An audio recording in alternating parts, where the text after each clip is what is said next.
Friday evening was supposed to be ordinary. Parents were heading out for dinner with friends, and Eric was home alone with just his tablet and games for company. At 17, he was used to being alone and didn't feel nervous or apprehensive. His parents had just asked him to lock all the doors and not open them for anyone. "We'll be back late, Eric. Don't worry, and if anything happens, call us right away," his mom said as they left. Eric nodded, reassured them that everything would be fine, and returned to his game. He planned to spend the evening enjoying his freedom and lack of supervision. Outside, it was dark, with only streetlights illuminating the street and the occasional car passing by, casting brief flashes of light on the walls of the house. The clock struck midnight when Eric heard the first knock at the door. He flinched slightly, not expecting anyone at this hour.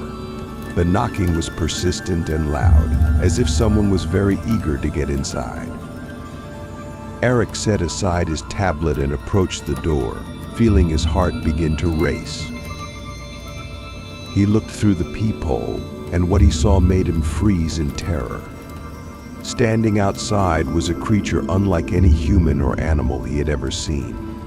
It was tall, with a gaunt, emaciated body covered in gray, wrinkled skin. Its eyes were black and hollow, like bottomless pits, staring right at him. The creature emitted a low, guttural sound, similar to a growl, and knocked on the door again, this time with even greater force. Eric stepped back, feeling cold sweat trickle down his spine. He quickly locked all the bolts and engaged the chain, trying to make the door as secure as possible. He knew he shouldn't open the door, but the creature outside clearly wasn't giving up. The knocking continued, now even more violent. The door shook with each hit, and Eric realized that the creature might break it down if it kept going. He ran to the phone and dialed his mom's number, but no one answered. He tried calling his dad, but got the same result. Then he decided to call the police. "Please help." Eric nearly screamed into the receiver. "Someone is trying to break into my house. We've dispatched a unit. They'll be there in a few minutes. Try to stay in a safe place and don't open the door," the calm voice of the dispatcher replied. Eric thanked the dispatcher and hung up, realizing he needed to hold out until the police arrived. He hid in his room, closing the door and trying not to make any noise. But the creature outside showed no signs of giving up. The knocking continued, and then he heard the sound of claws scraping against the door. Eric felt fear engulf him completely. Then it seemed like hours as he waited, the sound of scratching on the door growing louder. He closed his eyes, bracing for the worst. The creature's persistent attempts to get in were unnerving. Suddenly, everything went quiet. Eric listened intently, but there was no sound. He cautiously approached the door and peered through the peephole. The creature was gone. Eric felt a wave of relief, but remained on edge. Minutes later, the police arrived, knocking on the door with the usual human knock. Eric opened the door to find 2 officers. "Everything all right, son?" one of them asked, surveying the area. "Yes, but..." There was something Eric began, unsure how to explain what he had seen. The officers inspected the house and the surrounding area but found nothing. They reassured Eric that it was probably just a nightmare or a figment of his imagination. But Eric knew it was real. The creature was here, and it was unlike anything he had ever seen. When his parents returned, they found Eric sitting on the couch, drenched in cold sweat.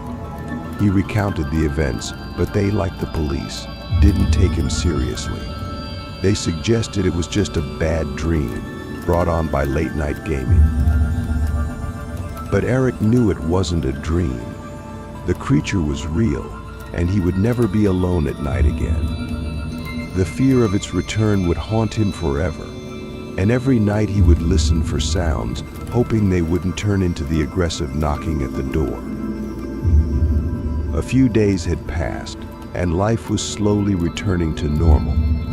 Eric tried to adjust to the new reality.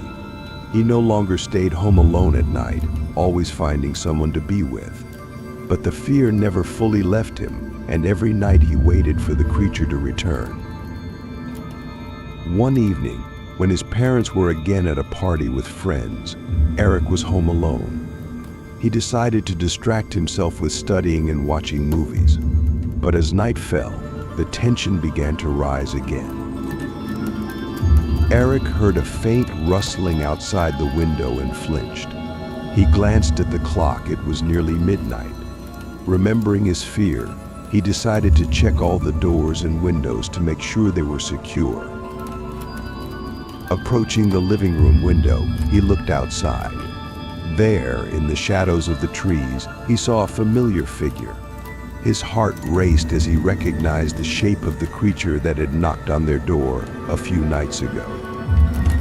The creature stood there, staring at him with its empty, black eyes. Eric stepped back, feeling panic rise. He knew the creature had come back for him. He grabbed the phone and dialed the police again.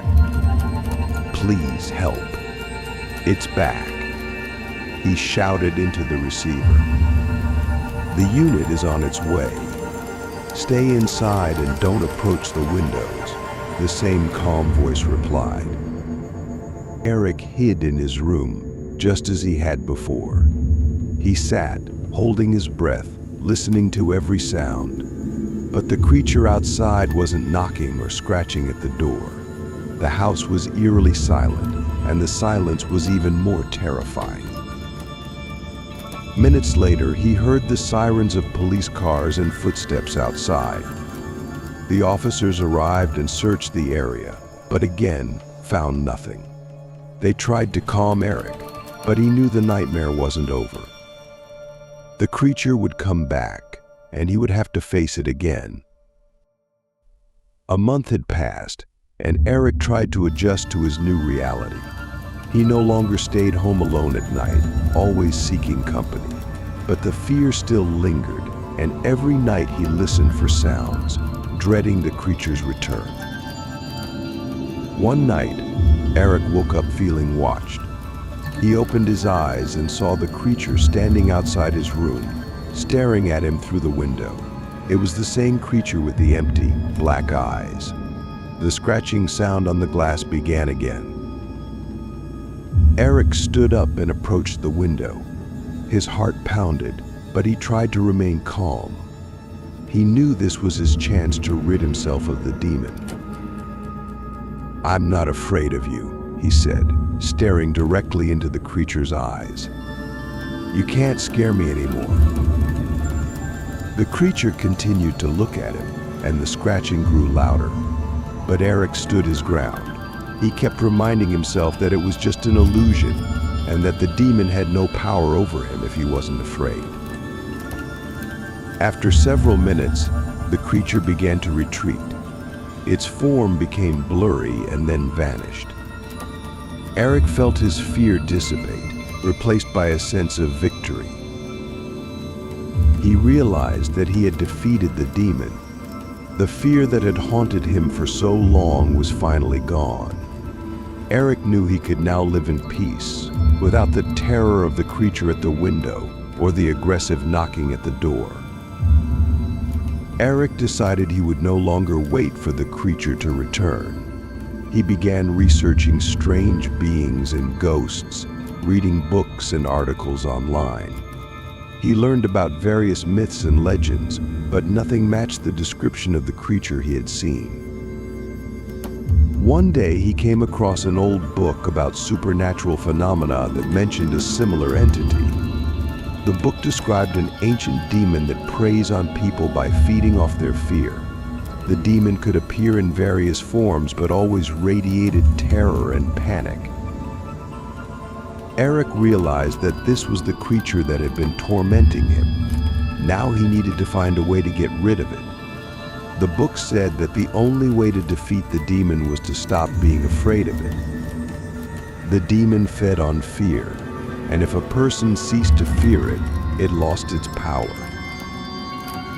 Eric knew it wouldn't be easy. The fear was too strong, and he needed to find the strength within himself to overcome it. He decided that the next time the creature appeared, he would confront it and try to conquer his fear. That night, Eric again woke up feeling watched. He opened his eyes and saw the creature standing outside his room, staring at him with its empty, black eyes. The creature began scratching the glass again, making a horrifying sound. Eric got out of bed and approached the window. His heart was racing, but he tried to stay composed. He knew this was his chance to defeat the demon. "I'm not afraid of you," he said, looking directly at the creature. "You have no power over me anymore." The creature continued to scratch at the glass, but Eric stood his ground. He repeated to himself that it was just an illusion, that the demon had no power over him if he didn't fear it. After several minutes, the creature began to retreat. Its image grew blurry and then vanished. Eric felt a sense of relief as his fear dissipated. He had defeated the demon. The fear that had haunted him was gone. Eric knew he could now live peacefully, without the constant terror of the creature returning or the sound of aggressive knocking at the door.